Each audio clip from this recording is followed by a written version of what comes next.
wabarakatuh. Bagaimana kabarnya anak-anak hari ini? Alhamdulillah selalu dalam keadaan sehat ya. Oke anak-anak, kita masih belajar secara daring ya. Tetap semangat walaupun belajarnya masih di rumah. Oke ya. Hari ini kita sudah masuk di bab 2 di alat pernafasan manusia di pertemuan yang kedua. Baik, sebelum kita mulai pelajaran hari ini, kita baca doa dulu dengan membaca basmalah. Bismillahirrahmanirrahim. Dengan nama Allah yang Maha Pengasih lagi Maha Penyayang. Semoga ilmu yang kita dapat hari ini menjadi berkah. Baik anak-anak, sebelum kita bahas materi yang akan kita pelajari hari ini, kita review dulu materi kita sebelumnya ya. Masih ingat nggak? Oke, untuk mengingatkan kalian, Ustazah akan mereview dengan menggunakan video animasi berikut ini. Silahkan disimak ya. 1, 2, 3, come on!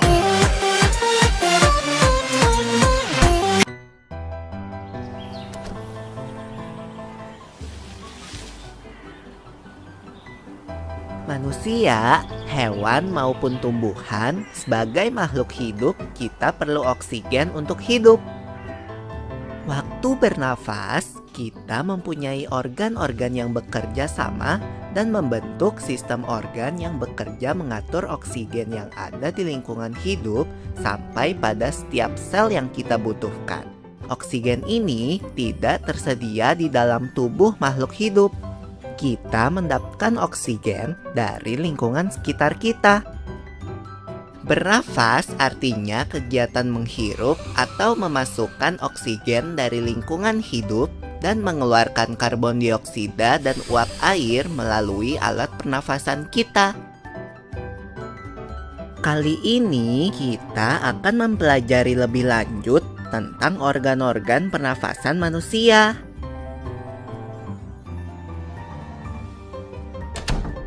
Lula, kamu tahu enggak kalau alat pernafasan kita terdiri atas hidung, pangkal tenggorok atau laring, batang tenggorok atau trakea, cabang batang tenggorok atau bronkus, dan paru-paru. Iya, Pipo.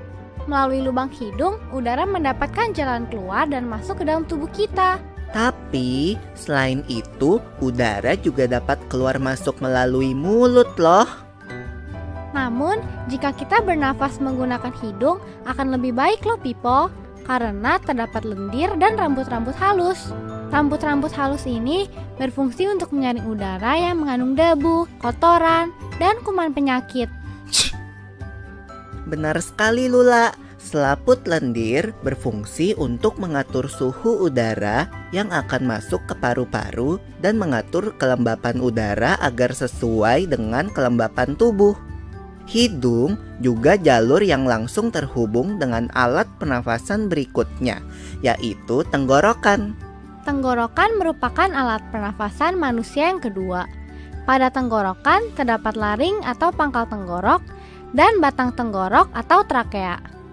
Pada bagian dalam dinding batang tenggorok terdapat selaput lendir dan rambut-rambut halus yang selalu bergetar yang berfungsi menghalangi benda-benda asing yang akan masuk ke paru-paru. Pernahkah kalian tersedak? Kamu pernah enggak, Lula? Pernah banget, Pipo. Itu kenapa ya, by the way? Tersedak merupakan gerak refleks untuk mengeluarkan kembali benda atau makanan yang masuk ke saluran pernafasan. Oh, aku tahu. Gerak refleks adalah gerak cepat dan otomatis yang menanggapi rangsangan dari luar organ kan? Iya, Lula. Kemudian pangkal tenggorok yang disebut juga laring menghubungkan hidung dengan batang tenggorok atau yang biasa disebut trakea. Pada ujung trakea terdapat bronkus, yaitu percabangan yang menghubungkan trakea dengan paru-paru kiri dan kanan. Paru-paru terletaknya di dalam rongga dada kan, Pipo? Jika kita menghirup udara, maka udara masuk ke paru-paru. Lalu kemana lagi ya?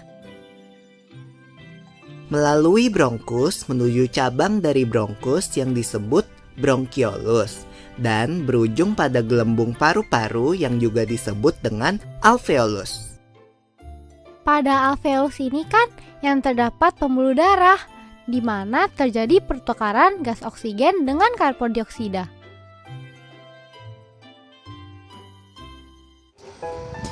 Baik anak-anak, bagaimana videonya? Apakah kalian sudah lebih memahaminya? Insya Allah sudah lebih paham ya. Baik, untuk pembahasan hari ini kita akan lanjut bagaimana proses pernafasan manusia berlangsung. Sebelum lanjut, kita simak dulu ya tujuan pembelajaran kita untuk hari ini.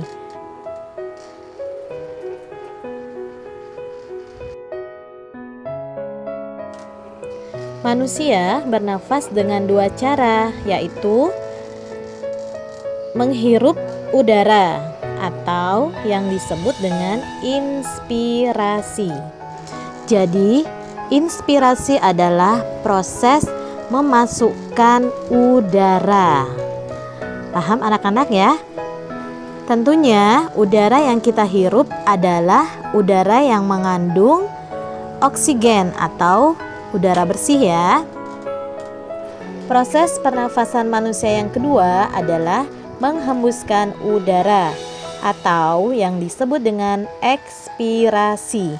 Jadi ekspirasi adalah proses mengeluarkan udara yang berupa CO2 atau karbon dioksida. Atau disebut juga dengan udara kotor. Bagaimana proses selanjutnya? Kita simak bersama. Anak-anak, perhatikan gambar yang ada di layar ya. Di sini ada mekanisme inspirasi dan mekanisme ekspirasi. Baik, kita akan bahas dulu yang mekanisme inspirasi atau proses memasukkan udara ya. Perhatikan di situ. Ketika udara masuk, otot tulang rusuk akan mengalami kontraksi sehingga rongga dada mengembang. Kenapa mengembang? Otomatis karena paru-paru kita terisi oleh udara. Kemudian apa yang terjadi dengan diafragma? Diafragma akan mengalami kontraksi atau bergerak turun. Ini disebut dengan proses inspirasi. Berikutnya, untuk mekanisme ekspirasi, yaitu proses mengeluarkan udara ya. Pada saat udara keluar, otot tulang rusuk mengalami relaksasi sehingga rongga dada mengempis. Kenapa mengempis? Karena udara keluar ya. Apa yang terjadi dengan diafragma? Diafragmanya mengalami relaksasi atau bergerak naik. Bisa dilihat ya anak-anak bedanya diafragma yang diekspirasi dan yang diinspirasi. Oke, ini adalah proses bernafas kita, yaitu secara inspirasi dan ekspirasi. Inspirasi memasukkan udara berupa oksigen, sedangkan ekspirasi mengeluarkan udara berupa karbon dioksida. Paham ya anak-anak? Anak-anak tahu nggak, dalam keadaan normal kita menghirup dan menghembuskan kira-kira sebanyak 500 ml udara. Dalam keadaan tertentu, misalnya ketika sedang dan setelah berolahraga, kita menghirup dan menghembuskan sekitar 1.500 ml udara. Ada dua jenis pernafasan, yaitu pernafasan dada dan pernafasan perut. Pernafasan dada adalah pernafasan yang menggunakan otot antar tulang rusuk. Sedangkan pernafasan perut adalah pernafasan yang menggunakan diafragma.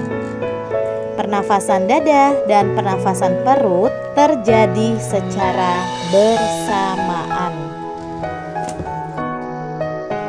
Alhamdulillah anak-anak, kita sampai di akhir pembelajaran kita hari ini. Mari kita simpulkan sama-sama apa yang sudah kita pelajari ya. Di awal kita sudah belajar tentang proses pernafasan manusia. Tadi ada dua ya, yaitu inspirasi dan ekspirasi. Inspirasi adalah proses masuknya udara, sedangkan ekspirasi adalah proses mengeluarkan udara. Udara yang kita hirup adalah udara yang mengandung oksigen atau udara bersih ya. Dan udara yang kita keluarkan adalah udara yang mengandung karbon dioksida atau udara kotor. Untuk jenis pernafasan ada dua, yaitu pernafasan dada dan pernafasan perut. Baik anak-anak, kita sampai di ukhrawi untuk hari ini. Bahwasanya Allah Subhanahu wa Ta'ala ingin menyampaikan bahwa oksigen sebagai unsur yang menjadikan terbentuknya api tersebut berasal dari pohon. Tanpa adanya fotosintesis dari pohon-pohonan, tak akan ada zat yang bernama oksigen. Siapakah yang menumbuhkan pohon tersebut? Tentu hanya Allah Subhanahu wa Ta'ala yang bisa. Baik anak-anak, sampai di sini dulu perjumpaan kita untuk hari ini ya. Semoga kalian dapat memahaminya dengan baik. Saja mau sedikit berpesan, selalu jaga kesehatan ya. Patuhi protokol kesehatan dimanapun kalian berada. Jangan lupa menggunakan masker jika bepergian keluar rumah. Kemudian rajin cuci tangan dengan sabun dan air yang mengalir. Kemudian hindari keramaian ya. Jaga jarak. Dan yang terakhir adalah jaga imunitas tubuh dengan makan makanan yang bergizi seimbang. Jangan lupa makan sayur dan buah ya, supaya tidak gampang sakit. Oke anak-anak, kita akhiri dengan membaca hamdalah bersama-sama. Alhamdulillahirabbil alamin. Oke, sampai jumpa minggu depan ya. Wassalamualaikum warahmatullahi wabarakatuh. Bye.